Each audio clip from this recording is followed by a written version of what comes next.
ખૂબ ખૂબ हरे સ્વાગત છે. कृष्ण माताजी, दंडवत प्रणाम। હરે કૃષ્ણ હિનાબેન માતાજી, નરેન્દ્ર પ્રભુજી, ચેતના માતાજી, જયંત પ્રભુજી, હરે કૃષ્ણ, ખૂબ ખૂબ સ્વાગત છે. સંજય પ્રભુજી, હરે કૃષ્ણ, સત્યમ પ્રભુજી, આપ સૌનું ભગવદ ગીતા ક્લાસમાં મેંગલોરથી ચાલતા ઇસ્કોન મેંગલોરથી ચાલતા તમને બધાને ખબર છે મેંગલોરમાં આપણા ક્લાસ ક્યાંથી ચાલે છે? મેંગલોર ખરું, મેંગલોરમાં આપણે કઈ જગ્યાએથી ક્લાસ ચાલે છે?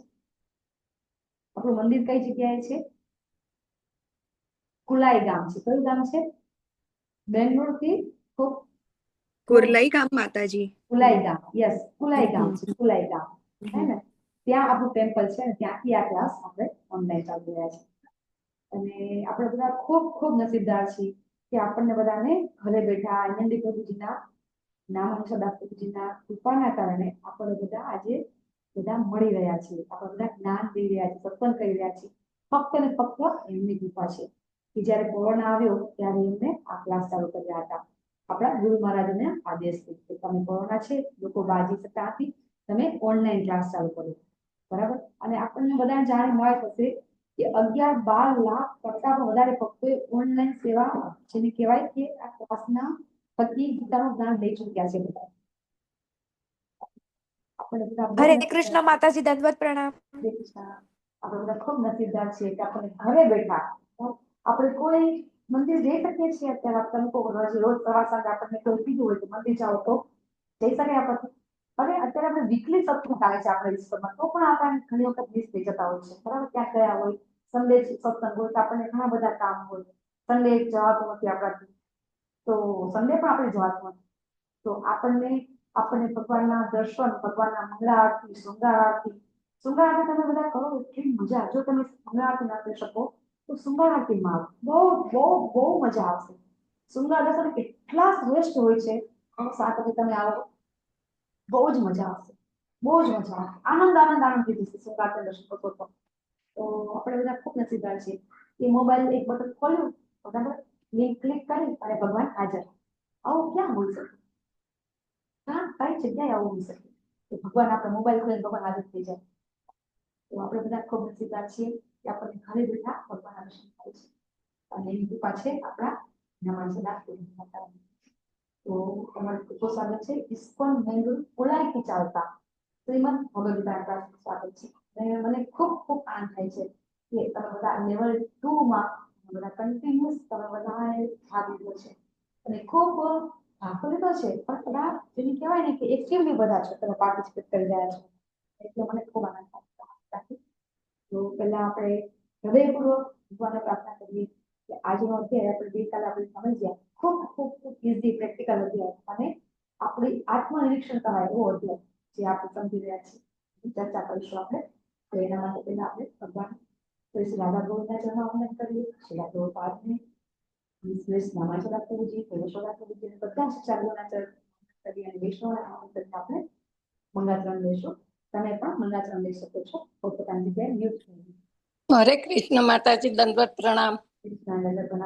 माताजी, माताजी प्रणाम। हरे कृष्ण माताजी, दंडवत प्रणाम। कृष्ण माताजी दंडवत प्रणाम।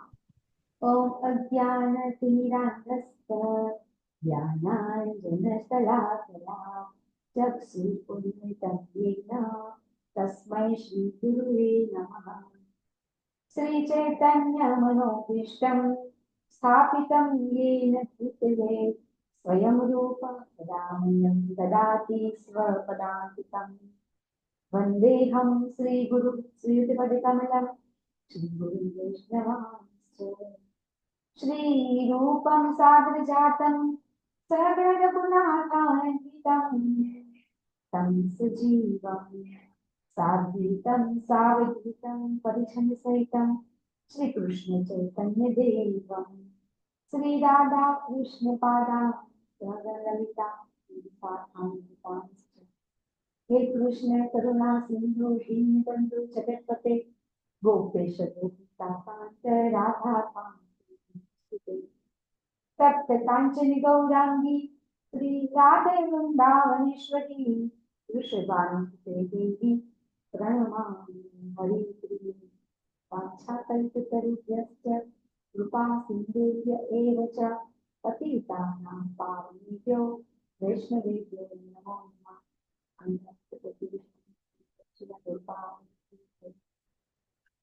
नमो ॐ विष्णुपादाय कृष्णप्रेष्ठाय भूतले श्रीमते भक्तिवेदान्त स्वामी नामिने। नमस्ते सरस्वती देवे गौरवाणी प्रचारिणे निर्विशेष शून्यवादी पाश्चात्य देशतारिणे। जय श्री कृष्ण चैतन्य प्रभु नित्यानंद श्री अद्वैत गदाधर श्रीवासादि गौर भक्त।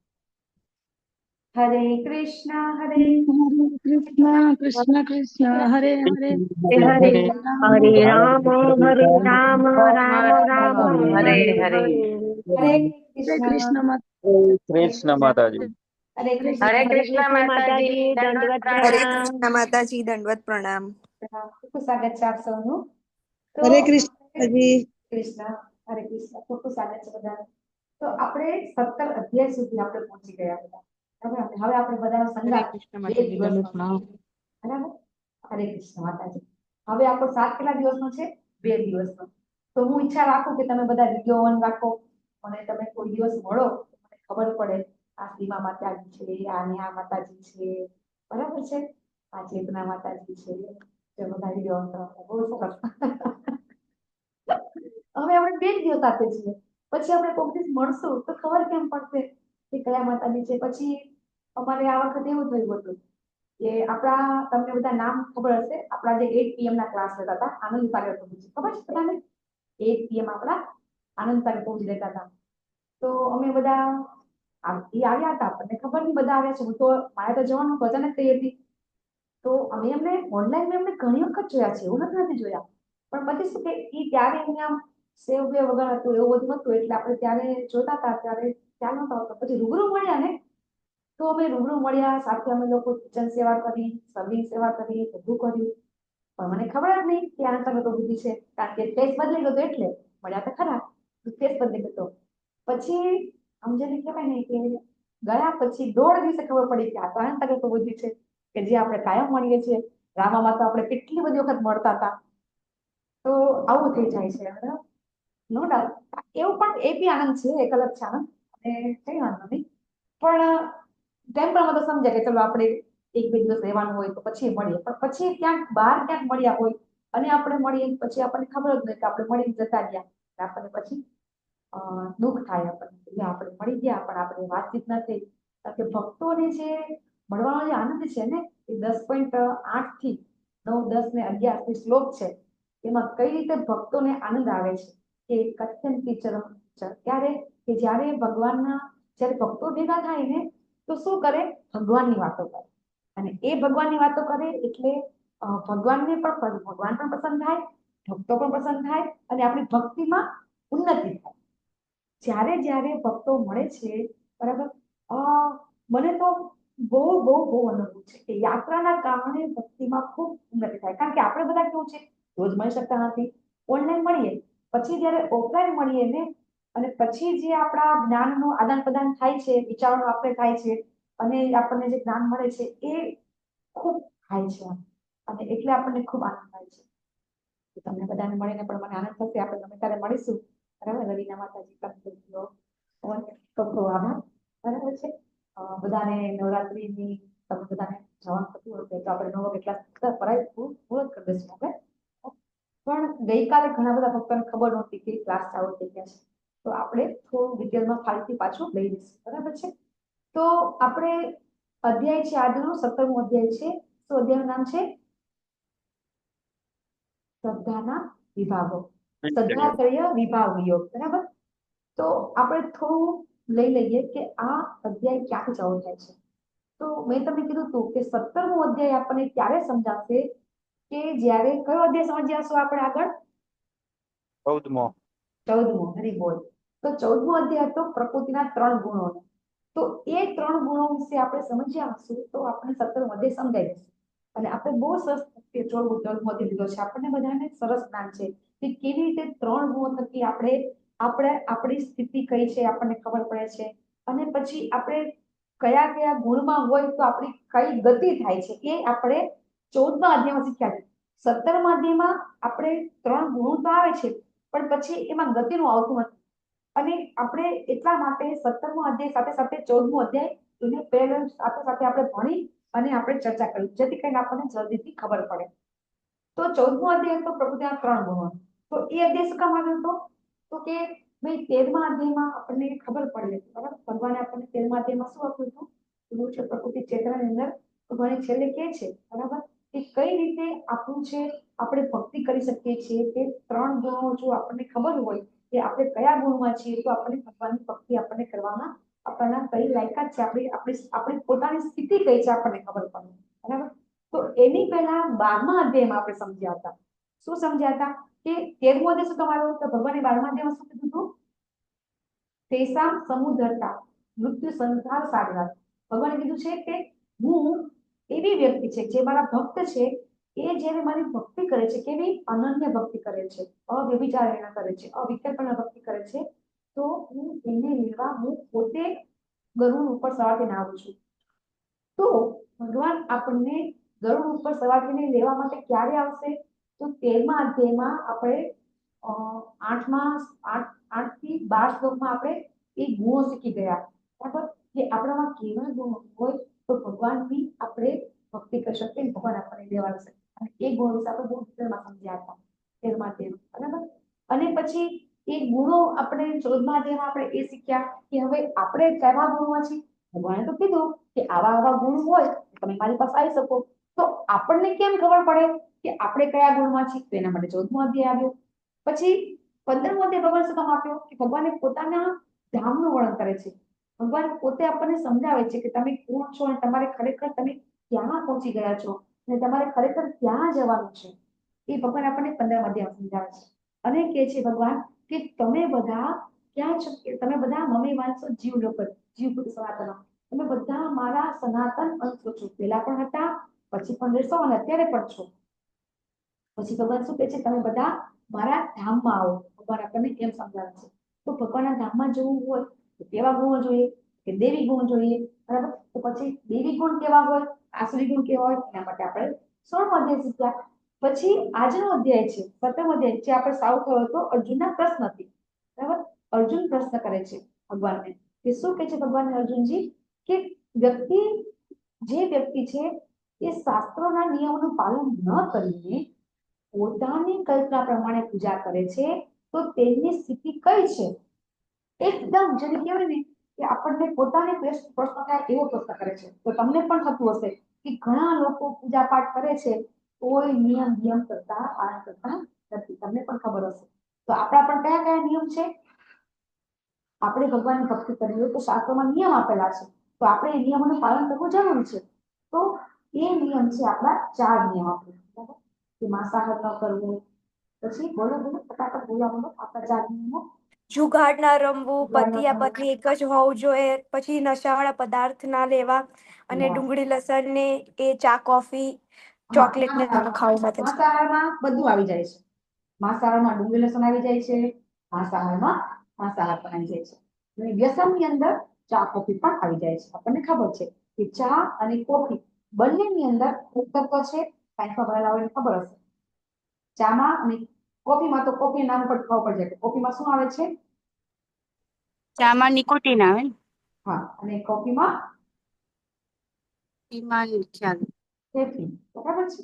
તો એ તત્વો છે કે જે ખરેખર આપણને જો જે લોકો ચા બધા પીતા હતા જે લોકોએ છોડી છે એ લોકોનો અનુભવ છે બરાબર.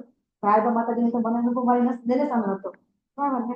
કે મેંગલોર યાત્રામાં ગયા હતા અને મેં કીધું કે ના મારે હવે ચા પીવી જ નથી બરાબર. અને તકલીફ કેવી પડી અનુભવ કેસો પાયેલો માતાજી? થોડીક તકલીફ પડી હતી ને ચા છોડવામાં આપણને તકલીફ પડી. શું કામ? કારણ કે વ્યસન છે. અને વ્યસન છે એ છોડવા માટે આપણને તકલીફ પડે છે. તો તમે જો કે જે લોકો વ્યસન કરતા હશે એ લોકોના વ્યસન છોડવા માટેના આપણને ખબર છે કેન્દ્રો છે. વ્યસન મુક્તિ કેન્દ્રો બનાવવામાં આવે છે બરાબર. તો જ્યારે આપણે ભક્તિ કરીએ છીએ તો આપણે એમને આપણી ચા કોફી છૂટી જાય છે.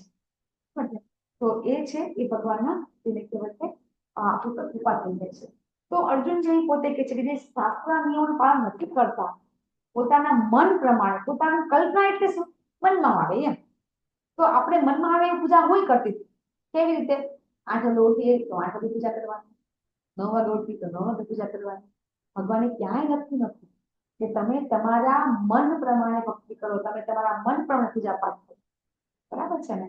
ઇવન ભગવાન પોતે પણ જયારે અહીં અવતાર લે છે તો ભગવાન પણ પોતે બધા નિયમોનું પાલન કરે છે. ભગવાન પણ સવારે બ્રહ્મ મુહૂર્તમાં ઉઠે છે, ભગવાન પણ સવારે પૂજા પાઠ કરે છે. તો એ આપણને ખબર છે. તો એ રીતે અર્જુન કહે છે કે જે લોકો આવી અલગ અલગ પૂજા કરે છે કેવા હોય? તમોગુણી હોય, રજોગુણી હોય, સત્વગુણી હોય. તમારા બધા માટે પ્રશ્ન છે કે સત્વગુણ શ્રેષ્ઠ, બરાબર છે ને? તો આપણે કયા ગુણમાં રહેવાનું છે? સત્વગુણમાં રહેવાનું છે ને? કૃષ્ણ, આપણે કયા હા ગુણ? માતાજી. સત્વગુણ, બરાબર ને? સત્વગુણમાં. તો હવે રજોગુણ, સત્વગુણ, તમોગુણ 14મા અધ્યાયમાં શીખી ગયા કે ત્રણ ગુણ છે એ બંધન કરતા છે. કેવી રીતે બંધન કરતા છે? સત્વગુણ પણ. સત્વગુણ કેવી રીતે બંધનમાં રાખે છે? 14મો અધ્યાય જો યાદ હશે ને તો 17મો અધ્યાય આવડશે, તો નહીં આવડે. સત્વગુણ એ સોનાની સાકર છે. સોનાની સાકર છે. અને કઈ રીતે આપણને બાંધે છે? રજોગુણ સોનાની સાકર આપણને કઈ રીતે બંધનમાં બાંધે? સત્વગુણમાં આપણને બંધન કેવી રીતે થાય છે? પછી માતાજી તમે કીધું હતું કે આપણે સુખ સુવિધા આપણી પાસે હોય એટલે આપણે ભક્તિ કરવામાં ના લાગીએ. હા, સત્વગુણમાં રહેલી વ્યક્તિ છે એ સુખથી, સંતોષથી બંધાઈ જાય છે અને એના કારણે એ પણ એક બંધન છે. તો આપણે કયા ગુણમાં રહેવાનું છે? હવે તમને ખબર પડી ગઈ હશે. આપણે બધાએ કયા ગુણમાં શુદ્ધ રહેવાનું? સત્વ ગુણમાં માતાજી. શુદ્ધ સત્વમાં. સત્વગુણ. ગુણાતીત આપણે ક્યાં પહોંચવાનું છે? ગુણાતીત અવસ્થામાં પહોંચવાનું છે. પણ એ આપણા માટે બહુ અઘરું છે. એટલે જેમ કાયદા માતાજી કીધું, અત્યારે આપણે પ્રયત્ન કરી શકીએ સત્વગુણમાં રહેવાનો. બરાબર? જ્યારે આપણે મંગળા આરતીમાં તમે બધા આવો છો, તમે સવારે જપ કરો છો, ત્યારે તમે કયા ગુણમાં હો? સત્વગુણમાં માતાજી. સત્વગુણ ખરો, પણ તમે શુદ્ધ સત્વમાં આવવાનો પ્રયત્ન કરી રહ્યા છો. બરાબર? કારણ કે એમાં આપણી કોઈ કરતા આપણી ઈચ્છા શું છે? શુદ્ધ સત્વ એટલે કેવો ગુણ છે? કે શુદ્ધ સત્વ એટલે ફક્ત ને ફક્ત ભગવાનની પ્રસન્નતા માટે કરવામાં આવતું કર્મ. બરાબર? શુદ્ધ સત્વ ગુણ કોને કહેવાય? કે જે કર્મ છે એ ભગવાનની પ્રસન્નતા માટે કરવામાં આવે એને અકર્મ. એટલે તો આપણે શુદ્ધ સત્વમાં આવી શકીએ. જ્યારે આપણે અકર્મ કરીએ છીએ ત્યારે આપણે શુદ્ધ સત્વમાં આવીએ છીએ. તો સવારમાં આપણે મંગળા આરતીમાં આપણો કોઈ સ્વાર્થ છે? નથી. આપણે શું ઈચ્છા છે? કે આપણે ભગવાનને પ્રસન્નતા થાય એટલા માટે સવારે આપણે આવીએ છીએ મંગળા આરતીમાં. અને સવારમાં આપણે જપ કરીએ છીએ તો ભગવાનની પ્રસન્નતા માટે કરીએ છીએ. ભગવાન પસંદ થશે ને, ઓટોમેટિકલી આપણે પસંદ થઈ જશું, આપણે સંતુષ્ટ થશું અને આખું જગત સંતુષ્ટ થઈ જશે. બરાબર? તો એ રીતે આપણે જ્યારે ભગવાનની પ્રસન્નતા માટે કર્મ કરીએ એને કહેવાય અકર્મ. કર્મ કોને કહેવાય? ફક્ત ને ફક્ત ભગવાન માટે કરવામાં આવતું કર્મ એને કહેવાય અકર્મ. ને આપણે બધાએ અકર્મ કરીએ છીએ સવારમાં આપણે. એટલે આપણે શુદ્ધ સત્વમાં આપણે કાર્ય કરીએ છીએ. ભગવાનને એ ગમે છે. તો આપણે બધાએ સત્વગુણથી ઉપર, ભગવાને બીજા અધ્યાયમાં જ કહી દીધું આપણે, ત્રૈગુણ્યા વિષયાવેતા નેત્રિગુણી થવા જોઈએ. ત્રણેય ગુણથી હવે અર્જુન ઉપર હોય ત્યારે 3 ગુણમાંથી રહેવાનું, સત્વમાં પણ નથી રહેવાનું. સત્વગુણ પણ સોનાની સાકર છે. ભગવાન પોતે આપણને સમજાવે છે. તો પછી ભગવાન શું કહે છે કે જે કોઈ વ્યક્તિ છે, બરાબર, એ વ્યક્તિ છે એ દરેક વ્યક્તિ, આપણને ખબર છે આપણે કાલે વાત થઈ હતી કે કોઈ પણ વ્યક્તિ છે, નાસ્તિક હોય કે આસ્તિક હોય, એને ક્યાંક ને ક્યાંક શ્રદ્ધા હોય છે. ભગવાનમાં ન હોય તો કોઈ બીજામાં હોય, કોઈ વ્યક્તિમાં હોય કે કોઈ ચીજમાં હોય, ગમે તેમાં શ્રદ્ધા તો હોય જ. ગમે તેની શ્રદ્ધા તો એ લોકોને હોય જ. બરાબર? તો એ શ્રદ્ધા એના પોતાના ગુણ પ્રમાણે હોય. નાસ્તિક હોય ને તો નાસ્તિકમાં પણ સત્વગુણ, રજોગુણ, તમોગુણ હોય. બોલો, નાસ્તિક વ્યક્તિ ભગવાનને માનતો નથી, પણ એવું નથી કે એ ભગવાનને માનતો નથી તો એ સત્વગુણમાં ન હોઈ શકે. એ કાર્ય તો સારા કરી શકે, એ ખરાબ કાર્ય બંધ સ્ટોપ કરી શકે છે. નાસ્તિક વ્યક્તિ હોય, ભગવાનને માનતો નથી, પણ એ પોતાનું જીવન છે નીતિ પર જીવતો હોય છે, ભલે નાસ્તિક છે. બરાબર? જો એક આસ્તિક વ્યક્તિ છે, એ આસ્તિક વ્યક્તિ છે એ જ્યારે ભગવાનને માને છે અને છતાંય એ પોતે ખરાબ કર્મ કરે છે તો એ તો ખરાબ છે ને. અને તો નાસ્તિક છે, એ નાસ્તિક ભલે ને ભગવાનની પૂજા નથી કરતો, પણ જ્યારે એ સારા ગુણમાં હોય ને તો જ્યારે એને ભગવાન વિશે સાંભળવા મળે ને તો તરત ભગવાનની ભક્તિમાં આવી શકે છે, જે રીતે જ્ઞાની આવી શકે છે, બરાબર. તો એવી રીતે દરેક વ્યક્તિ છે એ પોતાના ગુણ પ્રમાણે શ્રદ્ધા એનામાં હોય છે. સત્વગુણ, રજોગુણ અને તમોગુણ પ્રમાણે એનામાં શ્રદ્ધા તો હોય જ છે. ભગવાન પોતે કહે છે કે શ્રદ્ધા વગરનો કોઈ વ્યક્તિ હોતો નથી. તો એ પોતાના ગુણ પ્રમાણે હોય છે. તો આપણે ગઈકાલે જોયું હતું કે સત્વગુણ મનુષ્ય કોને પૂજા કરે છે? તો કે દેવોની. યજંતે સાત્વિકા દેવા. રજોગુણી તો કે છે અસુરોની પૂજા કરે છે. હવે આ કળિયુગમાં તો અસુર છે નહીં. અસુર એટલે આપણને જેમ કે શિંગડાવાળા અસુર, બરાબર? તો ના, એ અસુર અત્યારે કળિયુગમાં નથી. શિંગડા વગરના પણ અસુરો છે. જો પ્રભુપાદ ભગવાન અસુર કોને કે છે? કે જે વ્યક્તિ ભગવાનને માનતો નથી એ બધા જ વ્યક્તિ અસુર કહેવામાં આવે છે. ભગવાનને માનતા નથી એ બધા જ અસુર કહેવામાં છે. અને આવા વ્યક્તિની જ્યારે પૂજા કરે, શું કામ પૂજા કરે? કે એ વ્યક્તિ જે નાસ્તિક છે એ નાસ્તિકની તમે પૂજા કરો છો, અથવા તો પૂજા કરો એટલે શું? તમે એને માનો છો કે ના એ મારા ભગવાન. કે એવી કોઈ વ્યક્તિ છે, શ્રેષ્ઠ ફિલ્મ કલાકાર છે, આપણે જોઈએ કાલે કોઈ રાજકારણી નેતા છે, કોઈ ક્રિકેટર છે, તમે બધા અને આવી વ્યક્તિને બધા પૂજતા હોય છે, આને પૂજા કરતા હોય છે, બરાબર છે. ઇવન આપણને ખબર છે કે રાવણની પણ બધા પૂજા કરે છે, ખબર છે ને? સાઉથમાં રાવણના પણ મંદિર છે. તો આ બધી પૂજાને આસુરી પૂજા કહેવાય છે. શું કામ એની પૂજા બધા કરે છે? તો કે એ લોકોની પૂજા કરવાથી એ લોકોના ચાર હાથ આપણી પર રહે અને આપણી ઈચ્છા પૂરી થાય. તો રજોગુણી વ્યક્તિ કેવા હોય? પોતાની ઈચ્છા પૂરી કરવા માટે ગમે તે કરતા હોય છે. તો આવા લોકો હોય છે અસુરની પૂજા કરે છે. તમોગુણી લોકો ભૂત પ્રેતને પૂજે છે. આપણે ગઈકાલે વાત થઈ ગઈ. કેવી રીતે ભૂત પ્રેતને પૂજા કરે છે? ઘણા બધા લોકો કાળી ચૌદસમાં, તમને બધા ખબર હશે, અમાસમાં બધી પૂજા આરાધના કરે, ભૂત પ્રેતને વશ કરે, એની પૂજા કરે, ભૂતને પ્રેતને પિશાચને વશમાં કરી અને પછી પોતાના કામ કરાવે છે. તો આવા લોકોને તમોગુણી કહેવામાં આવે છે, બરાબર છે. આપણે જોઈ ગયા. અસુર કોને કહેવાય? તો ભગવાન શું કહે છે? હવે આપણને કીધું ને કે અત્યારે કળિયુગમાં કોઈને માથે શિંગડા નથી. તો અસુરને આપણે કેવી રીતે જોઈ શકીએ?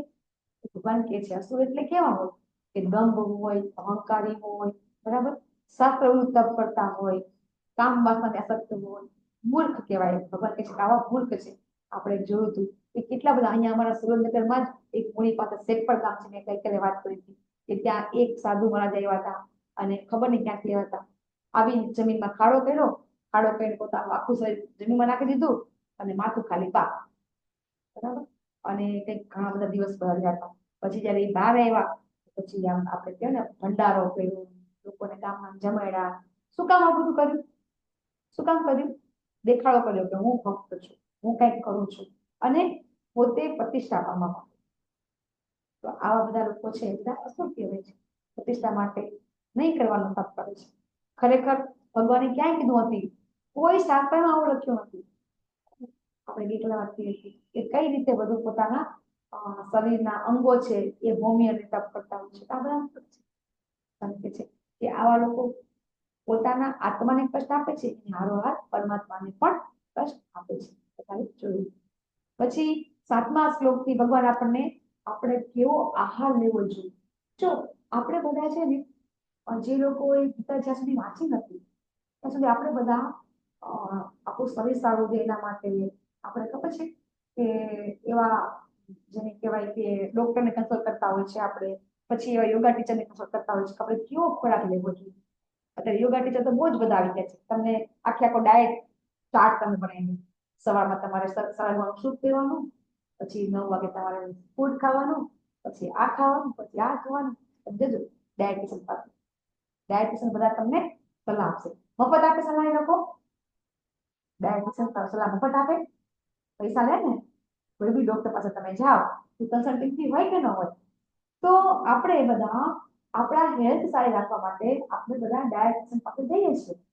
ભગવાન આજથી 5000 વર્ષ પહેલા આપણા ડાયટિશિયન બની ગયા છે. કેટલા વર્ષ પહેલા? 5000 વર્ષ પહેલા ભગવાને કેવું ખાવું જોઈએ, આપણે ક્યારે સૂવું જોઈએ, ક્યારે, બધું ભગવાને ભગવદ્ગીતામાં લખેલું છે.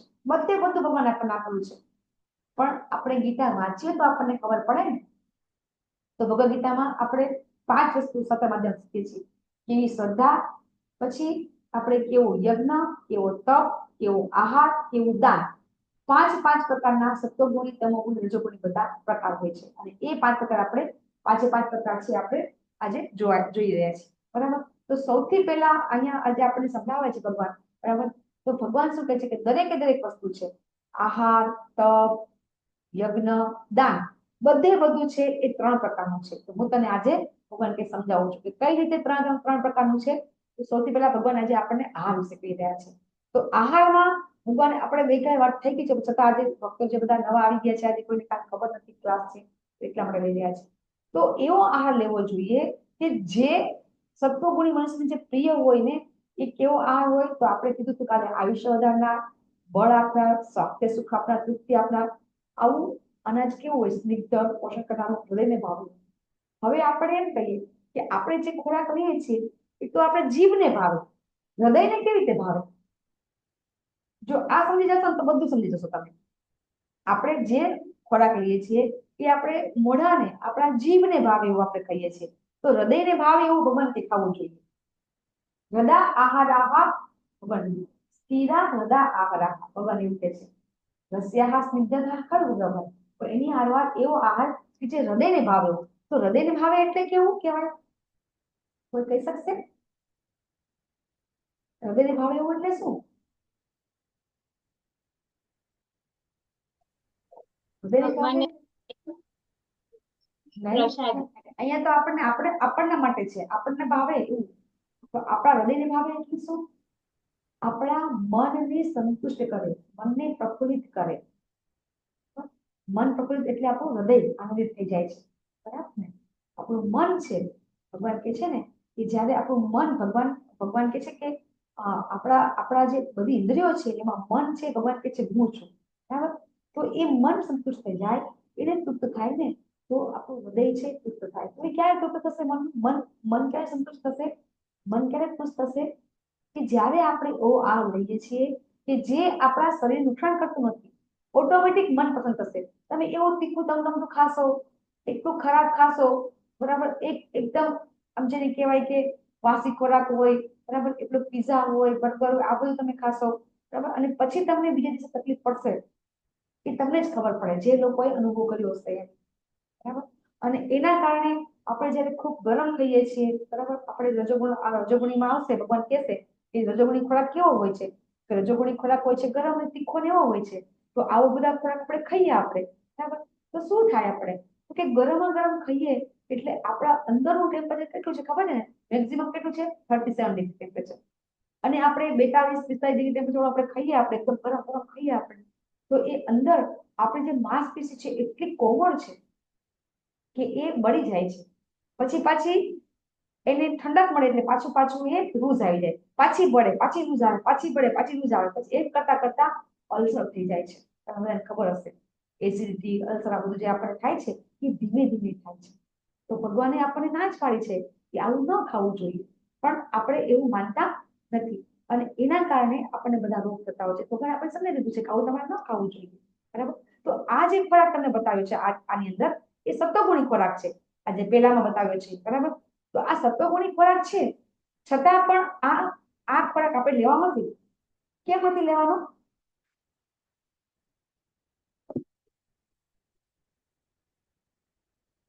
સત્વગુણી છે છતાં પણ આપણે આ ખોરાક લેવાનો નથી. આમાં શું ખૂટે છે? કોઈ કહી શકશે મને? આ પ્લેટ તમને બતાવી છે તમારી સામે, એમાં શું ખૂટે છે? માતાજી, તુલસીનું પાન. તુલસી પત્ર. યસ, તુલસી પત્ર મૂકીએ, પછી ભગવાનને ભોગ ધરાવીએ, પછી એ ખોરાક છે એ શુદ્ધ સત્વમાં આપણે આવી શકીએ છીએ અને આપણે કહી શકીએ છીએ, બરાબર. જે લોકો બધા શુદ્ધ એકલા સત્વગુણમાં હોય એ લોકો ભલે બધું માંસાહાર ન કરતા હોય, નોનવેજ ન ખાતા હોય, ફક્ત ને ફક્ત વેજીટેરિયન હોય, છતાં પણ આ સત્વગુણી ખોરાક છે એ આપણે કહી શકતા નથી. જ્યાં સુધી આપણે એમાં તુલસી પત્ર મૂકીને પછી ભગવાનને ભોગ ધરાવી, પછી આપણે એ ભોગ ધરાવ્યા પછી આપણે કહી શકીએ છીએ.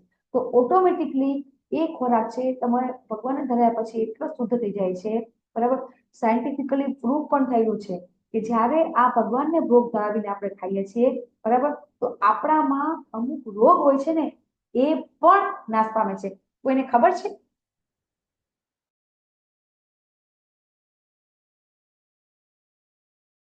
હા માતાજી. નથી ખબર, બરાબર. તો તમે ગૂગલમાં સર્ચ કરજો અને હું નામ તમને હમણાં યાદ કરી દઉં, બરાબર?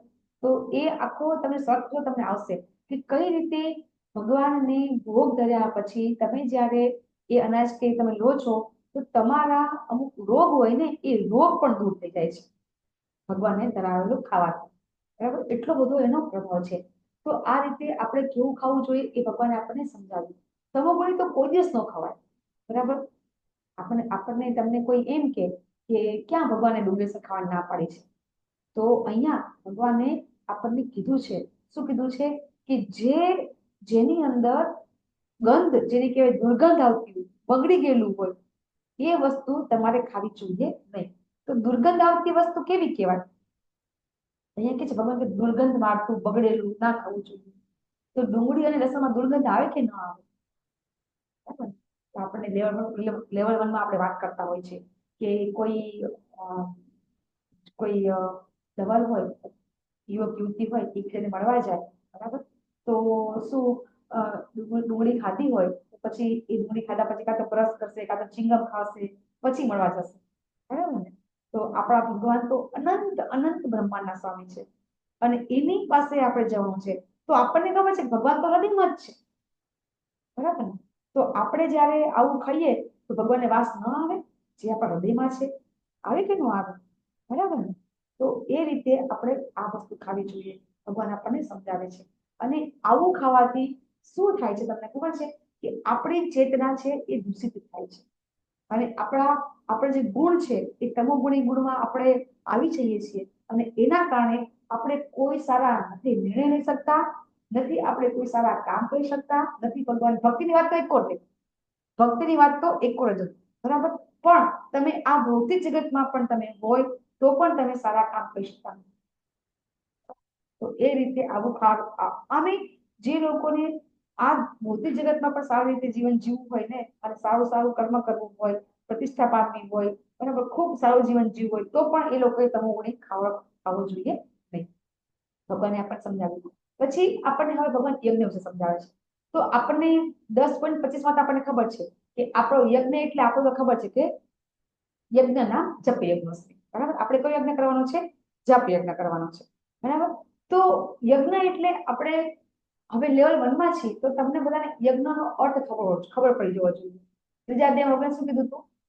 યજ્ઞ અર્થાત કર્મણો અન્યત્ર લોકય કર્મ બંધન, ભગવાને કીધું હતું, બરાબર ને? લોકય કર્મ બંધન. તો જે કર્મ છે, બરાબર, એ કર્મ આપણો યજ્ઞ ક્યારે થાય છે કે જ્યારે આપણે આપણી ડ્યુટી, જે આપણી ફરજ છે, બરાબર, એ ફરજ આપણે બરાબર જ્યારે આપણે કરીએ છીએ તો એ પણ એક યજ્ઞ છે. કોઈ દંપતી હોય, કોઈ ગૃહસ્થ હોય, એ ગૃહસ્થ જીવન પણ જ્યારે જીવે છે અને એ શાસ્ત્રના નિયમ પ્રમાણે જીવન જીવે છે તો એ ગૃહસ્થ છે એ પણ જેને કહેવાય કે યજ્ઞ જ કરે છે. ગૃહસ્થ ધર્મ પોતે શાસ્ત્રના નિયમ પ્રમાણે જે નિભાવે છે એ પણ એક યજ્ઞ છે, બરાબર? ઇવન સાંસારિક જીવન જે જીવે છે, ગૃહસ્થ જીવન જીવે છે, એ પણ યજ્ઞ છે. તો એ કઈ યજ્ઞ છે કે એ આપણું કર્મ છે, એ આપણી કર્તવ્ય કરીને આપણે આપણું કર્મ કરીએ છીએ. આપણી એમાં જેને કહેવાય કે નિહિત સ્વાર્થ નથી, ત્યારે એક છે એ યજ્ઞ કહેવાય છે, બરાબર? તો એવા યજ્ઞ આપણે કરવાના છે, નહીં કે જેને કહેવાય કે સ્વાહા સ્વાહા. તો સ્વાહા સ્વાહા યજ્ઞ આપણે કેમ નથી કરવાના? આપણે લેવલ 1 માં પણ કહેતા હોઈએ છીએ, આગળ પણ કહી દીધું છે આપણે કે એવા યજ્ઞ આપણે નથી કરવાના. કેમ નથી કરવાના? કારણ કે માતાજી હવે એ બ્રાહ્મણો નથી રહ્યા, એવી ચીજ વસ્તુઓ નથી રહી કે એ યજ્ઞ થઈ શકે માતાજી. બહુ સરસ, બરાબર છે ને? તો એ રીતે આ બધા યજ્ઞ છે આપણે કરવાના નથી, પણ છતાં પણ બધા આપણે કરીએ છીએ. આપણે કાલે વાત થઈ કે લગ્ન અને વાસ્તુ આપણે તો કરીએ છીએ, લગ્ન વખતે પણ યજ્ઞ કરીએ છીએ, વાસ્તુ વખતે પણ યજ્ઞ કરીએ છીએ. અને એ યજ્ઞ આપણા ટોટલી રજોગુણી છે, કારણ કે એમાં આપણી પોતાની કઈ ને કઈ ઈચ્છા રહેલી છે. કોઈ પણ વ્યક્તિ એવી હોય તો મને બતાવે કે ના મેં વાસ્તુ યજ્ઞ કર્યો હતો, મારી કોઈ ઈચ્છા નથી, અથવા તો લગ્નમાં યજ્ઞ કર્યો છે તો મારી કોઈ ઈચ્છા નથી, બરાબર? તો આપણે તો એવું હોતું જ નથી કે આપણે કઈ પણ ઈચ્છા વગર આપણે કઈ યજ્ઞ કરતા તો આવા યજ્ઞ છે એ રજોગુણી. હવે એ તો ઠીક છે કે આપણે ઈચ્છા માટે કરીએ, એ રજોગુણી છે. પણ ઘણી વખત આ યજ્ઞ કરે છે તો બરાબર છે કે લગ્ન કરીએ એટલે યજ્ઞ કરીએ, આપણી ઈચ્છા પૂરી કરવા માટે યજ્ઞ કરીએ, પણ ઘણી વખત જેને કહેવાય દેખાદેખી માટે પણ યજ્ઞ થતા હોય છે.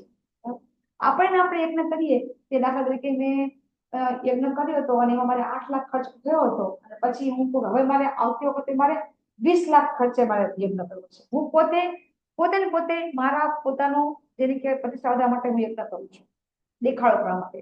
તો આવો હંમેશા પ્રતિષ્ઠા માટે અને પોતાની ઈચ્છા તૃપ્તિ માટે યજ્ઞ થાય અથવા તો કર્મ કઈ બી કરીએ, કોઈ પણ વસ્તુ દાન આવશે, તપ આવશે, કઈ પણ આવે બધું બરાબર. તો એ વસ્તુ જ્યારે આપણે આપણી ઈચ્છા માટે અને પ્રતિષ્ઠા માટે કરીએ એટલે કેવો કહેવાય? રજોગુણી.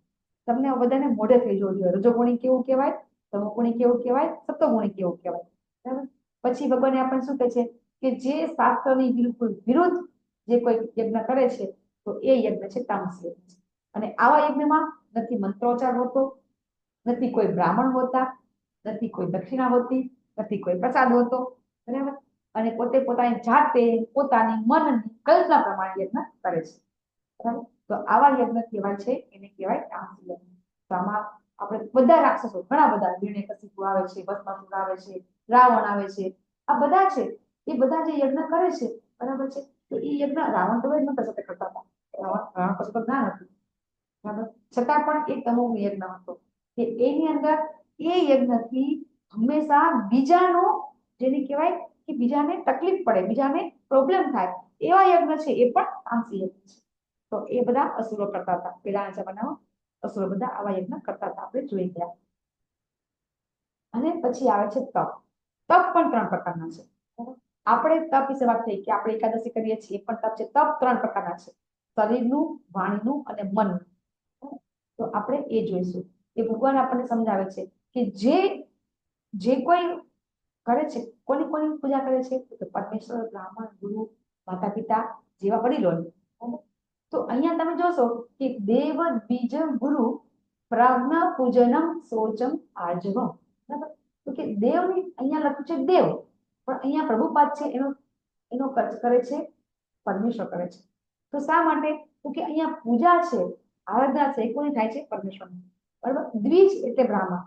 તો દ્વિજ એટલે શું કે બ્રાહ્મણ હોય એને દ્વિજ કહેવામાં આવે છે. કેમ દ્વિજ કહેવામાં આવે છે? તો તમે ભાગવતમાં આવશો તો તમને ખબર પડશે કે બ્રાહ્મણ હોય ને જે કર્મે હોય અને ગુણ પ્રમાણે ગુણ કર્મ ચાતુર્વર્ણ્ય માણસ સિસ્ટમ ગુણ કર્મ આપણે શીખી ગયા કે અહીંયા જ્યારે બ્રાહ્મણની વાત થાય છે તો નહીં કે જન્મ, ફક્ત કર્મ અને ગુણ પ્રમાણે જે કોઈ વ્યક્તિ બ્રાહ્મણ હોય છે તો એ બ્રાહ્મણ ત્યારે કહેવાય કે એક વખત એનો જન્મ થાય ત્યારે પછી પાછો બીજી વાર પણ એનો જન્મ થાય છે. ક્યારે જન્મ થાય છે?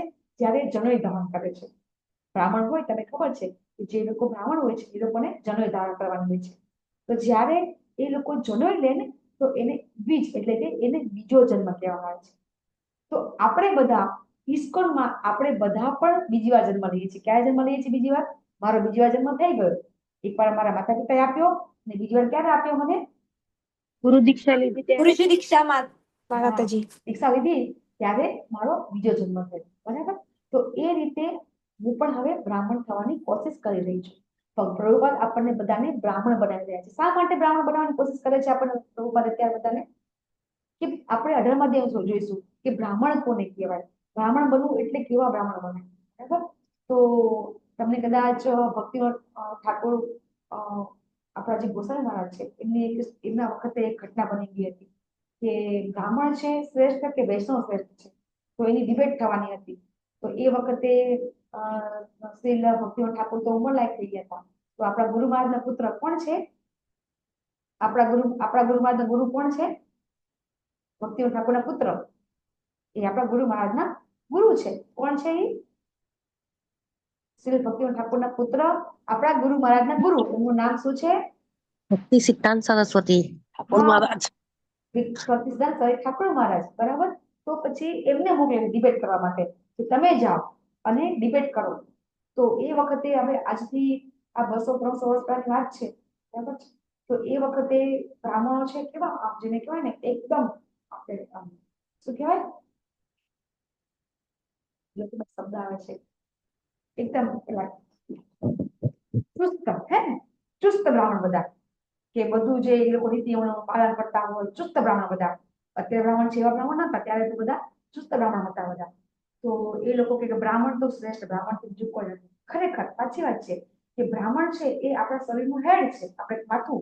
આપણે કહીએ છીએ કે આપણા બધા આપણા જે આપણે આગળ શીખી ગયા છે જાતિમાં કે જે આપણા 4 વર્ણ છે, બ્રાહ્મણ, ક્ષત્રિય, વૈશ્ય, શૂદ્ર, બરાબર.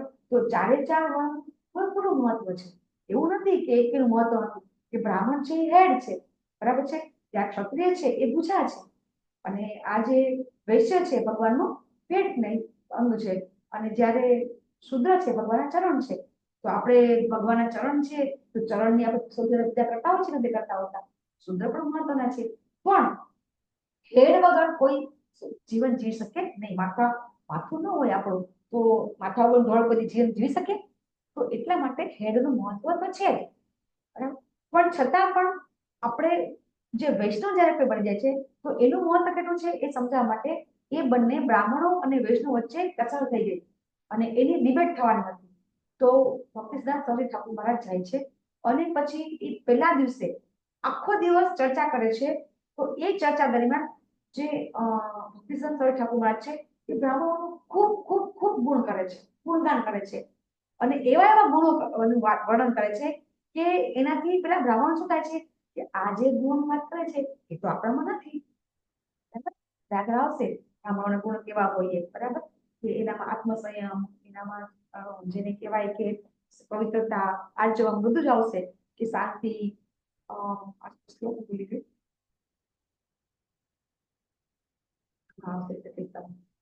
આ બધા ગુણ છે એ બધા ગુણ વિશે વર્ણન કરી બધા બ્રાહ્મણ ખુશ થઈ જાય છે. આ જે વર્ણન કરે છે આ તો આપણામાં ગુણ નથી, હજી તો આપણામાં, છતાં પણ કે બ્રાહ્મણ આપણે બધા બ્રાહ્મણ છીએ તો બ્રાહ્મણોને આવા બધા ગુણ હોઈ શકે છે, તો આપણામાં પણ આ ગુણ છે એવું એવું લાગે છે. પછી જ્યારે આગળ વૈષ્ણવ કોને કહેવાય એ સમજાવે છે અને વૈષ્ણવના ગુણોનું વર્ણન કરે છે, તો પછી બધા બ્રાહ્મણો ચૂપ થઈ જાય છે. અને એ તમને બધાને એક બુક છે ભક્તિસિદ્ધાંત સ્વામી ઠાકોર મહારાજની, એટલે બધું વર્ણન છે કે કઈ રીતે કરે છે, બરાબર. તો એ રીતે જ્યારે કોઈ બ્રાહ્મણ છે ત્યારે આપણે બધા વૈષ્ણવ બનતા પહેલા આપણે બ્રાહ્મણ બનવાનું છે, બરાબર. તો જ્યારે કોઈ બ્રાહ્મણ હોય તો બ્રાહ્મણમાં આવા ગુણ હોય, બરાબર, તે માતા પિતાની વડીલોની પૂજા કરે છે. તો અહીંયા લખ્યું છે કે દેવ દ્વિજ ગુરુ પ્રાજ્ઞ પૂજનમ શૌચમ આર્જવમ, કે પ્રાજ્ઞ એટલે કે અહીંયા આવે છે કે વડીલો. તો વડીલોમાં અહીંયા પદુપાદ માતા પિતા લખે છે. તો સૌથી પહેલા આપણા શ્લોકમાં માતૃદેવો ભવ આવે છે, પિતૃદેવો ભવ આવે છે. તો વડીલોમાં સૌથી પહેલા કોણ આવે છે? માતા પિતા, બરાબર. તો આમની પૂજા કરવી જોઈએ. પવિત્રતા વિશે આપણે સમજી ગયા, સરળતા બીજી વાર જોઈશું આપણે, બરાબર. તો આ બધા છે બ્રહ્મચર્યનું પાલન. તો આપણને જેને કહેવાય ને કે જ્યારે આપણું 100 વર્ષનું આયુષ્ય હતું ને, બરાબર, તો એ 100 વર્ષના આયુષ્યની અંદર 75 વર્ષ છે બ્રહ્મચર્ય આવે છે. કઈ રીતે બ્રહ્મચર્ય આવે 75 વર્ષ? કોઈ કહેશે 100 વર્ષના આયુષ્યમાં ફક્ત 25 વર્ષ જ ગૃહસ્થ આવે, બાકીના 75 વર્ષ છે એ ક્યાં આવે છે? બ્રહ્મચર્ય આવે. કઈ બાલ્યાવસ્થા 25 વર્ષ સુધીની. પહેલા 25 વર્ષ બ્રહ્મચર્ય, 25 વર્ષ સુધી. હા, અને પછીના 25 વર્ષ છે એ જ ગૃહસ્થ છે, વાનપ્રસ્થ, અને વાનપ્રસ્થ. અને સંન્યાસ 50 વર્ષ છે બ્રહ્મચર્ય આવે છે. 50 વર્ષ પછી. હા, 50 થી 100 વર્ષ છે એ બ્રહ્મચર્ય આવે છે. તે રીતે કે વાનપ્રસ્થમાં બ્રહ્મચર્ય પાલન કરવાનું હોય છે અને સંન્યાસમાં પણ પાલન કરવાનું છે. એટલા માટે આપણે પાછલા 50 વર્ષ બ્રહ્મચર્યનું પાલન કરવાનું છે. એટલા માટે ગુરુકુળમાં આપણે 5 વર્ષથી 25 વર્ષમાં થઈએ ત્યાં સુધી આપણને બ્રહ્મચર્યનું પાલન કરવાનું શીખવાડે છે ગુરુકુળમાં. અને પછી એ શીખવાડ્યા પછી જે લોકોને ગૃહસ્થ જીવન જીવવું હોય ગૃહસ્થ જીવન જીવે છે, અને ઘણા લોકો આ પણ તમે જોયું છે કે જ્યારે ગુરુકુળમાં ભણે પછી ડાયરેક્ટ એ લોકો વાનપ્રસ્થ સંન્યાસ લેતા હોય છે. શું કહેતા હોય છે કે હવે અમારે ગૃહસ્થમાં જવું નથી. તો એ પહેલાના જમાનામાં થતું, હવે થતું નથી. હવે પહેલાના 25 વર્ષ બ્રહ્મચર્ય, પછી ફક્ત 25 થી 50 જ આપણે જેને કહેવાય ગૃહસ્થ જીવન જીવવાનું છે. બાકીના બીજા 50 વર્ષ છે આપણે બ્રહ્મચર્યનું ખૂબ મહત્વ છે. બ્રહ્મચર્યનું પાલન કરવાથી આપણામાં બળ બધું જ આવે છે, ખૂબ આપણામાં શક્તિ આવે છે, દરેક રીતે શક્તિ આવે છે. અને અહિંસા વિશે પણ આપણે કાલે જોયું. તો આ બધા છે શરીરના તપ છે. તો હવે સરળતા છે, એ સરળતા શબ્દ તમે જોશો કે અહીંયા આગળ પણ આવશે, બરાબર.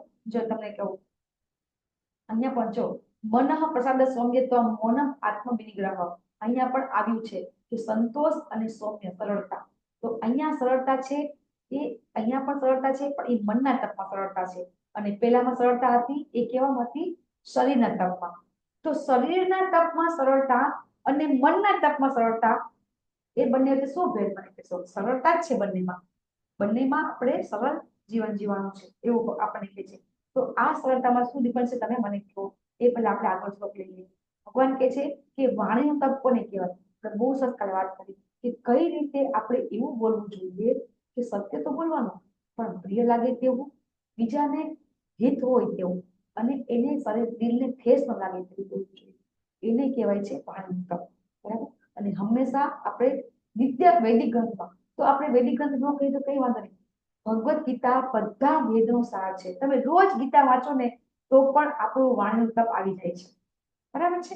તો એ રીતે આપણે આવું તપ કરવું જોઈએ. તો હવે તમે વિચાર કર્યો હોય તો મને કહી શકો છો કે શરીરના તપમાં સરળતા કેવી રીતે રાખવાની છે અને મનના તપમાં સરળતા કેવી રીતે રાખવાની છે? બંને વચ્ચે શું ડિફરન્સ છે એ તમે મને સમજાવશો. સંતોષ, જ્યારે આપણું મન છે, મન સંતોષ હશે. અહીંયા આપણે મૌન લેવાનું છે. મૌનનો અર્થ અહીં રાખ્યો છે ગાંભીર્ય. બરાબર? તો મનના તપમાં મૌન લેવાનું એટલે કે આપણે ગંભીરતાપૂર્વક આપણે આપણી ઇન્દ્રિયો નિગ્રહ કરવાની છે. આત્મસંયમ કરવાનો છે તો એના માટે આપણે ગંભીરતા રાખવાની છે. એવું નહીં કે આજે ઇન્દ્રિય નિગ્રહ કર્યો કાલે નહીં કર્યો. એનામાં આપણે સતત કરવાનું છે. એ ઇન્દ્રિય નિગ્રહ છે. અને આની અંદર સુખદેવ મહારાજ અને વ્યાસજીનું આ એક્ઝામ્પલ છે કે કઈ રીતે સુખદેવ મહારાજ જ્યારે જાય છે તો સ્ત્રીઓ છે પોતાના શરીરના અંગને ઢાંકતી નથી, પણ વેદવ્યાસજી આવે છે તો એના શરીરના અંગને ઢાંકવા માંગે છે. બે કારણ છે કે વેદવ્યાસજી વડીલ છે અને બીજું વેદવ્યાસજી ગૃહસ્થ છે. તો એ આપણે બહુ ચર્ચા કરતા હોઈએ છીએ. તો આ રીતે આ જે છે એ બધા મનના તપ છે. પછી ભગવાન આપણે આગળ આપણે સમજાવશે કઈ રીતે આપણું શરીર, વાણી, મન અને આપણે આપણું કઈ રીતે કંટ્રોલ કરવું જોઈએ આપણે સમજી ગયા. હવે અહીંયા ભગવાન આપણને સમજાવે છે કે કઈ રીતે આપણું તપ છે, બરાબર, એ સાત્વિક કહેવાય. આપણું કેવી રીતે તપ છે? સાત્વિક કહેવાય. કઈ રીતે તપ આપણું સાત્વિક કહેવાય? તો જ્યારે આપણે કોઈ વ્રત ઉપવાસ કરીએ છીએ, બરાબર, અને એ વ્રત ઉપવાસ આપણે કરીએ ત્યારે આપણી કોઈ જ ભાવના ન હોય કે ફક્ત ને ફક્ત ભગવાનની પ્રસન્નતા માટે કરીએ, ત્યારે કયું કહેવાય?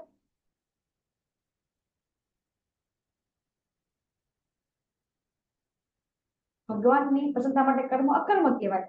તો એ કેવું કહેવાય છે? એ દિવ્ય કહેવાય છે. અને એ કહેવાય છે શુદ્ધ સાત્વિક કહેવાય છે. બરાબર?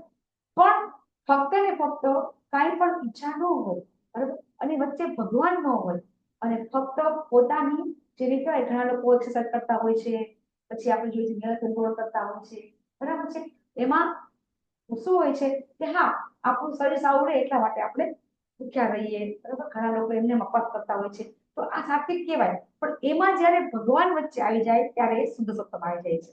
બરાબર? તો ભગવાન એ કહે છે કે જ્યારે કોઈ વ્યક્તિ ભગવાનની અંદર પોતાનું મન રાખે છે ત્યારે એ દિવ્ય સાત્વિક કહેવાય છે. અહીંયા તપ છે શુદ્ધ સાત્વિક કહેવાય છે. અહીંયા તમને વૃંદાવન, પછી આ તમને માયાપુર, બરાબર, આ બધી યાત્રા આપણે કરીએ છીએ પદયાત્રા, તો એ બધી શુદ્ધ સાત્વિક કહેવાય છે. અને જ્યારે સન્માન પામવા માટે, ઈચ્છા પૂરી કરવા માટે આપણે તપ કરીએ છીએ, એ તપ કેવા કહેવાય છે? રજોગુણ. તમને હવે બધાને બિલકુલ હવે કન્ફ્યુઝન નહીં હોય રજોગુણી કોને કહેવાય, તમોગુણી કોને કહેવાય અને સત્વગુણી કહેવાય. અને આપણે આ હિરણ્યકશિપુનું એક્ઝામ્પલ લઈ લીધું, બરાબર, કે પોતે પોતાને પણ દુઃખ આપે છે અને પછી તપ કર્યા પછી બીજાને દુઃખ આપે છે. પહેલા શું કરે છે? પોતે પોતાની જાતને દુઃખ આપે છે, પછી વરદાન મળી જાય છે તો બધાને, દેવોને બધાને હેરાન કરે છે. બરાબર? તો આવા તપ છે કેવા છે? તમોગુણી તપ છે. હવે આજે આપણે દાન વિશે સમજવાનું છે કે કઈ રીતે આપણે દાન કરવાનું છે. હવે આપણે તપ વિશે આપણે સમજ્યા, પછી આપણે યજ્ઞ વિશે સમજ્યા, આપણે આહાર વિશે સમજ્યા અને શ્રદ્ધા વિશે સમજ્યા. બરાબર? આ બધા વિષયમાં આપણને આહારમાં આપણે ઇન્ટરેસ્ટ હોય આપણને, બરાબર છે, પણ વધારે ઇન્ટરેસ્ટ આપણે બધા દાનમાં હોય છે. આપણે બધાને દાન કરવું બહુ ગમે છે. કે આપણે દાન કરી દઈશું, ઘણી વખત આપણને જોજો તમે બધા દાન કરવું તો આપણે ઓટોમેટિક આપણા મનને આનંદ આવતો, ઓટોમેટિક આનંદ આવે છે. તો એ દાન ખરેખર કરવું જ જોઈએ. પણ ખરેખર દાન કોને કરવું જોઈએ, કઈ જગ્યાએ કરવું જોઈએ, કયા સમયે કરવું જોઈએ, બરાબર, એ જો ખબર હોય ને અને દાન કરીએ ને તો સાચું. જો આપણને ખબર નથી કઈ આ દાન આપણે કરીએ છીએ ક્યાં જાય છે, દાખલા તરીકે તમે 4 રસ્તા પર કોઈ વ્યક્તિ છે, એ વ્યક્તિ તમને ગરીબ દેખાય છે, તમે એને 100 રૂપિયાનો નોટ આપી દો છો, બરાબર, તમને ખબર નથી કે એ 100 રૂપિયાનો નોટ લઈ અને પછી દારૂ પીશે, દારૂ પીને કોઈ વ્યક્તિની છેડતી કરશે તો પછી એ તમારું દાન છે વ્યર્થ જશે. ઉપરથી તમને બંધન લાગશે, પાપ લાગશે. મને ખબર નથી, મને લાગે છે એવું નથી કે તમે તમારી, ઘણા લોકો એમ કહેતા હોય છે અમે તો સારી ભાવનાથી દાન કર્યું હતું. મારી ભાવના તો સારી હતી ને, નો ડાઉટ તમારી ભાવના સારી હતી, પણ તમે જે કર્મ કર્યું એટલે કર્મ કરી દીધું એટલે કર્મનું ફળ તો તમને ભોગવવું જ પડશે. બરાબર? તો એટલા માટે જો અહીંયા જે આ જે પ્રભુજી છે એ શું કહી રહ્યા છે તો કે તમે ભગવાનની સેવા માટે તમે બુક ડિસ્ટ્રીબ્યુશન કરો, ભગવદ ગીતાનો વિચાર કરો તમે, બરાબર છે, ભગવાનના નામનો પ્રચાર કરો તમે, બધા લોકોને તમે એમ કહો કે તમે આ ગીતાના ક્લાસમાં આવો, બરાબર છે, એ પ્રચાર કરો તમે.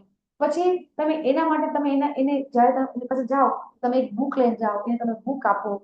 તો એ રીતે તમે જ્યારે એને આપશો, આ દાન કરશો, તો એ દાન છે એ સાત્વિક દાન કહેવાય. બાકી તો જે દાન છે કે ભગવાન સમજાવે છે જો એ રીતે આપણે દાન કરીએ છીએ તો બ્રાહ્મણ સાત્વિક દાન ખરેખર બહુ જરૂરી છે. કારણ કે આપણે સાત્વિક દાન પણ કહેવાશે કે તમારે દાન કરવું હોય તો તમે કોઈ કરી શકશો, પણ તમને સમજાવવામાં આવે છે કે સાત્વિક દાન યોગ્ય વ્યક્તિને યોગ્ય સમયે અને યોગ્ય જગ્યાએ. તો તમે કહેશો કે આ કેવી રીતે બની શકે, તો તમારા માટે એક બહુ સરસ છે કે તમે મંદિરમાં દાન આપી શકો છો. પછી તમે કોઈ જેને કહેવાય કે તમે શુદ્ધ સત્તામાં કરવું હોય ને તો મંદિરમાં તમે આપી શકો છો. સાત્વિકમાં તમે અનાથ આશ્રમમાં આપી શકો છો. કોઈ ભોજન કહેવાય ને કે આપી શકો, જમાડતા હોય બધાને જમાડે શું કહેવાય, અન્ન ક્ષેત્રમાં તમે દાન આપી શકો છો. બરાબર? તો આવા બધા દાન છે સત્વનું દાન કહેવાય છે. પણ એ દાન પણ બંધનમાં બાંધે છે. કેમ બાંધે છે આપણને?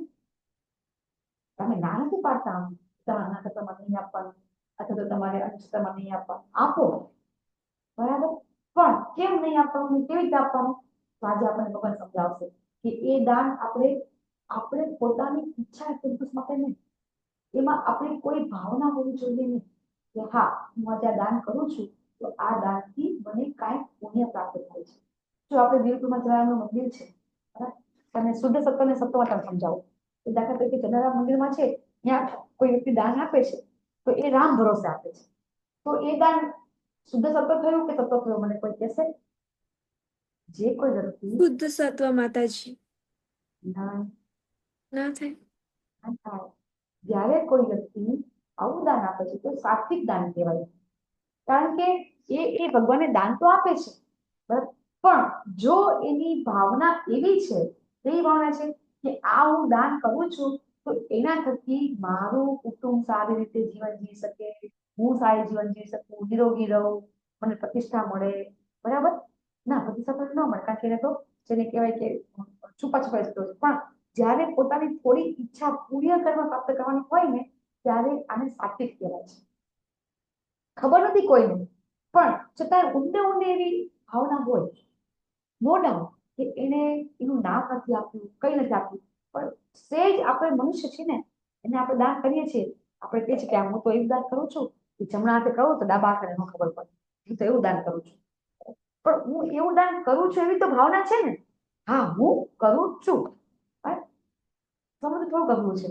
આ ભાવના પણ આપણામાં ન આવવી જોઈએ, ત્યારે એ શુદ્ધ સત્વમાં કહેવાય. અને એવી ભાવના હોવી જોઈએ કે ભગવાનનું છે અને હું ભગવાનને આપું છું, એવી ભાવના હોવી જોઈએ. આપણે જોયું હતું કે આ સૃષ્ટિમાં બધું જ ભગવાનનું છે, ભૌતિક અને આધ્યાત્મિક જગત બધું કોનું છે? ભગવાનનું છે. કોને બનાવ્યું? ભગવાન. કોના માટે બનાવ્યું? આપણા માટે. આપણે ઈચ્છા કરી, ભગવાને બનાવ્યું. તો ભગવાનનું છે અને હું ભગવાન તમને અર્પણ કરું છું. તો ભગવાન લઈ લે છે? ભગવાન તો નથી લેતા. ભગવાન આપણને 100 ગણું કઈ પાછું આપે છે. તમને બધાને અનુભવ થશે કે જ્યારે તમે કઈ શુદ્ધ સત્વમાં દાન કરશો તો ભગવાન તમને એનું 1000 ગણું 100 ગણું કઈ પાછું આપશે. તો શુદ્ધ સત્વ અને સત્વગુણી દાન આ બંને તમારે સમજવું બહુ જરૂરી છે. ત્યારે આપણે દાન કરીએ કે કોઈ આપણને બધાને કોઈ આપણે ઘણી વાર કોઈ કહેતા હોય છે કે બાર આપણા કોઈ કામ કરતા હોય, મજૂર વર્ગ હોય, બરાબર, મજૂરી કામ કરે છે અને પછી એની પાસે એવા પૈસા નથી કે પોતે પોતાના ખોરાક લઈ શકે અને આપણે આપીએ છીએ તો નહીં આપવાનું, પણ ત્યારે ભાવના શું રાખવાની? ભગવાન તમે મને આપ્યું છે, તમારું છે અને હું તમને આપું. આ એક જ ભાવના રાખી. ભગવાનનું છે અને ભગવાનને આપીએ છીએ. આવી ભાવનાથી જ્યારે આપણે દાન આપીશું તો બંધન નહીં થાય. બાકી સ્વર્ગમાં દેવ બની જશું આપણે, બ્રહ્માજી બની જશું આપણે, બરાબર, મહર્ષિ બની જશું, બરાબર, તપસ્વી બની જશું આપણે, યોગી બની જશું આપણે, પણ આપણે ભગવાનના ધામમાં નહીં જશું. ક્ષીરે પુણ્ય મૃત્યુ લોકમ વિસર્જન. પાછા પુણ્ય કર્મ પત્યા, પાછા પૃથ્વી પર આવે. બરાબર?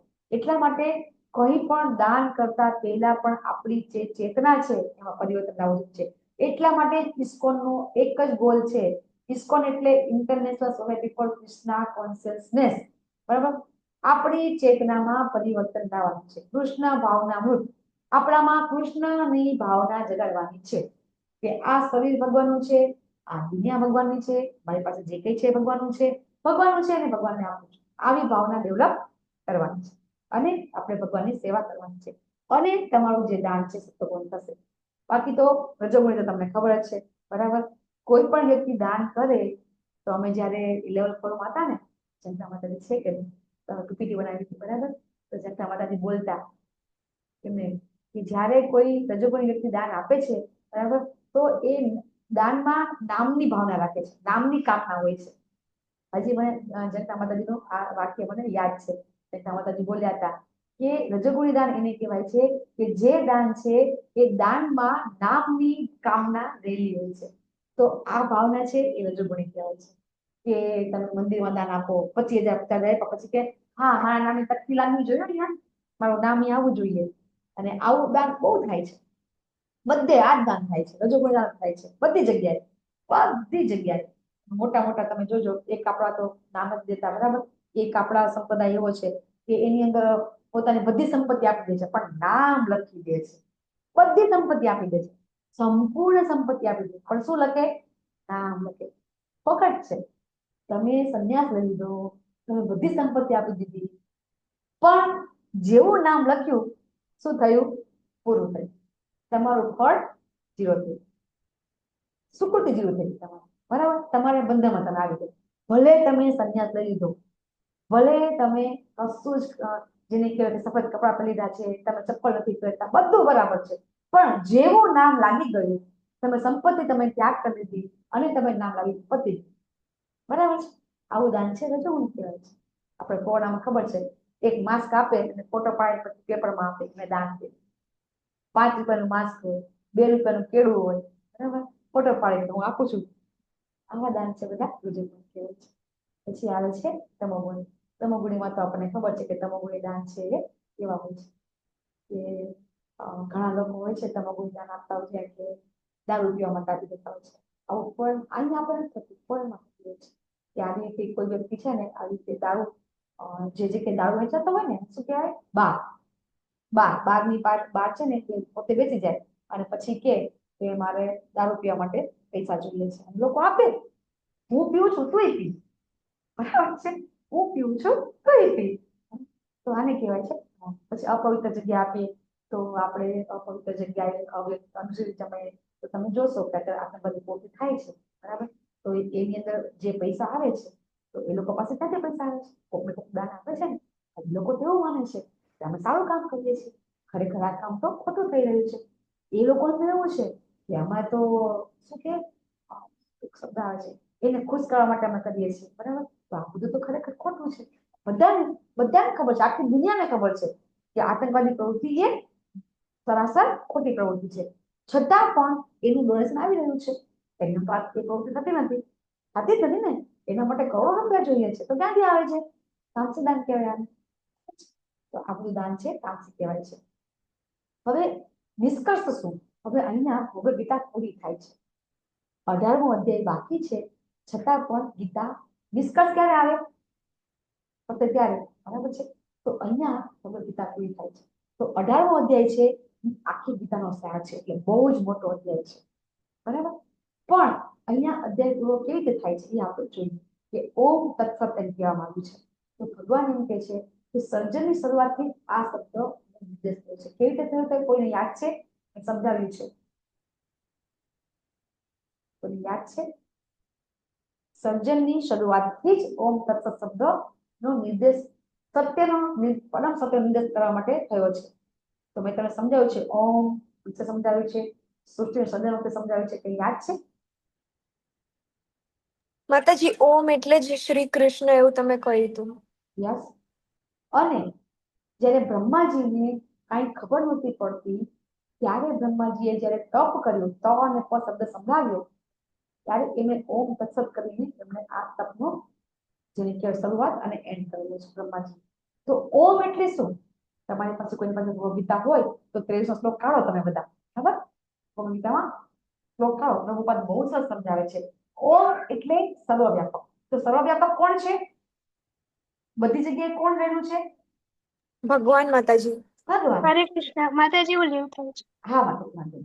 ઓમ એટલે ભગવાન શ્રી કૃષ્ણ, બરાબર છે? કે સર્વવ્યાપકતા એટલે કે ભગવાન શ્રી કૃષ્ણ, બરાબર? તો એ તો આપણે 15 માધ્યમો પણ આપણે સમજી ગયા. આપણે કયા શ્લોકમાં 15 માધ્યમ સમજી ગયા આપણે? વેદેશ સર્વ અહમ વેદ વેદ્ય. ભગવાન શું કહે છે? વેદોમાં જાણવા લાયક પણ છું.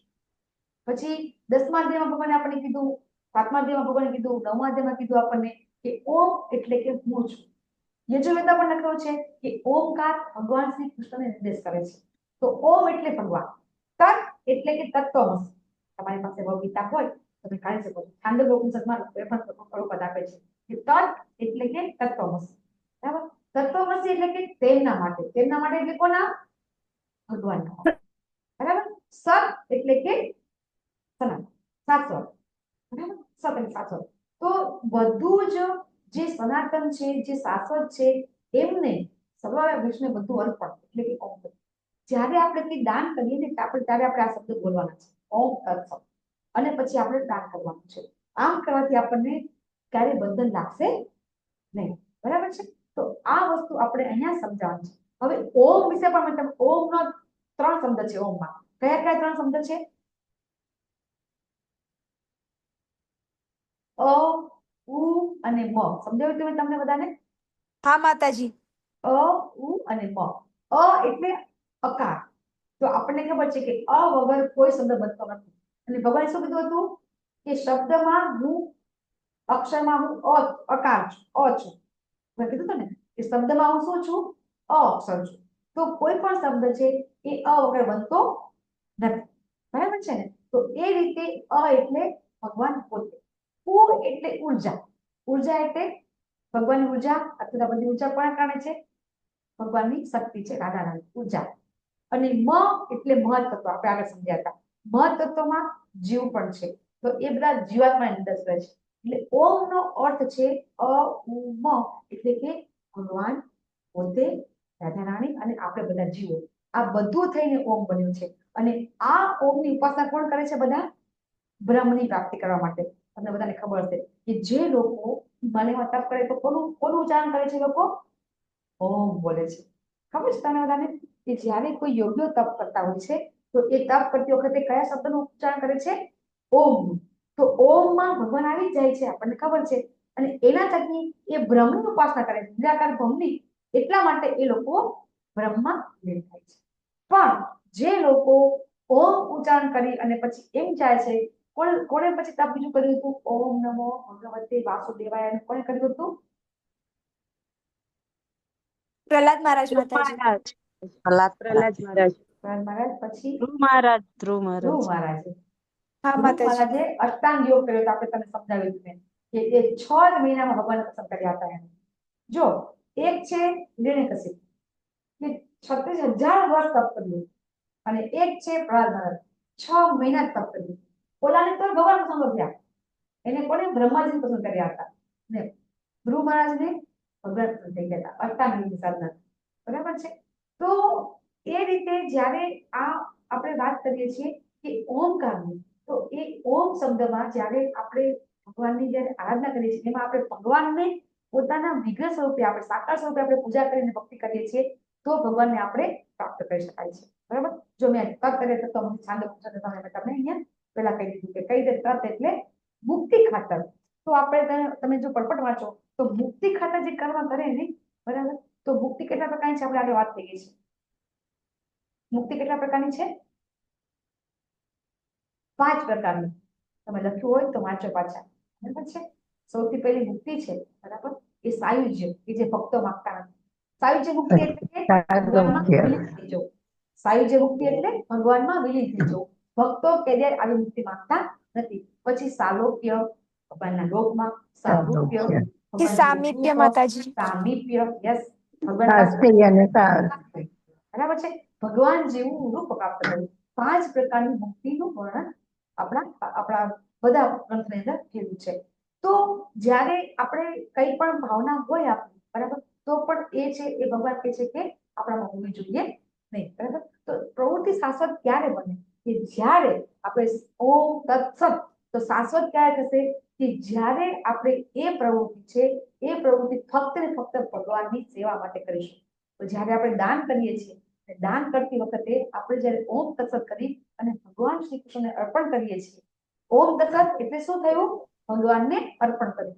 ત્યારે આપણને કોઈ બંધન લાગતું નથી. મેં તમને સમજાવ્યું કે રીતે અ એટલે અકાર ભગવાનનો છે, ઉ એટલે રાધારાણી છે, મ એટલે જીવાત્મા છે, બરાબર. અને આ છે, આ તમારે જો આનું ડિટેલમાં તમારે જોવું હોય તો ચૈતન્ય ચરિતામૃતમાં આદિ લીલા 7મા અધ્યાયનો 128 શ્લોક છે, બરાબર. તમે એમાં જોઈ શકો છો.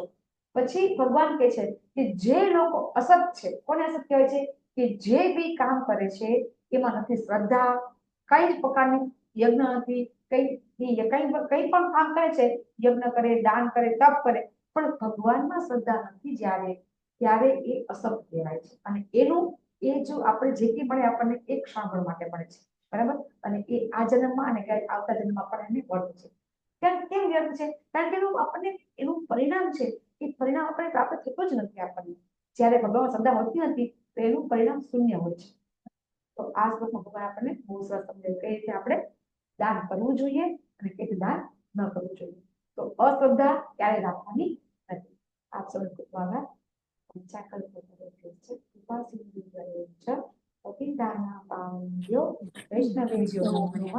અનંત કોટી વૈષ્ણવ જય જગદગુરુ શિલા પ્રભુપાદ જય શ્રીમદ ભગવદ ગીતા ભાગવતમ ચૈતન્ય ચરિતામૃત રામાયણ મહાભારત જય. હરે કૃષ્ણ હરે હરે કૃષ્ણ કૃષ્ણ હરે હરે રામ હરે રામ રામ રામ હરે